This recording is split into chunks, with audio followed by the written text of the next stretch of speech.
So ప్రణాళిక సంఘం యొక్క ప్రధాన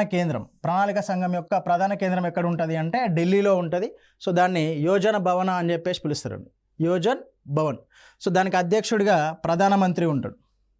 ఓకే, సో దీంట్లో ఎవరెవరు ఉంటారు అంటే ఒక కార్యనిర్వాహక అధికారి మరియు 3 సభ్యులు ఉంటారు, రైట్. సో ఈయన ఎగ్జిక్యూటివ్ మెంబర్, ఎవరైతే ప్రణాళికను అమలు చేస్తారో సో దాంతోపాటు 3 సభ్యులు ఈ ప్రణాళిక సంఘంలో మనకు ఉండటం జరుగుతుంది. ఓకే, సో ఈ కంపోజిషన్ కూడా ఇంపార్టెంట్, రైట్. ఇది ట్రాన్స్ఫార్మ్ అవ్వకుంటూ వస్తుంది ఈ కంపోజిషన్. దీన్ని బేస్ చేసుకొని మనకు NITI Aayog composition, last time group 4లో కూడా నీతి ఆయోగ్ కంపోజిషన్ అడిగింది. నీతి ఆయోగ్ యొక్క నిర్మాణానికి సంబంధించి క్రింది వాటిలో సరైనది ఏది, సరైనది కానిది ఏది అని చెప్పేసి క్వశ్చన్ అడగడం జరిగిందండి. సో దీంట్లో ఈ కంపోజిషన్ అడగవచ్చు, ప్రణాళిక సంఘ నిర్మాణానికి సంబంధించి సరైనది కానిది, సరైనది ఏది అని చెప్పేసి. సో దానికి అధ్యక్షుడిగా ప్రధానమంత్రి ఉంటాడు.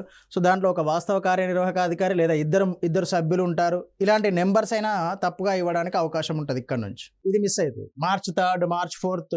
సో ఏదైనా ఒక డే ఇవ్వచ్చు. సో 1950 March 15th రోజు మనకు ప్రణాళిక సంఘం అనేది ఏర్పాటైంది.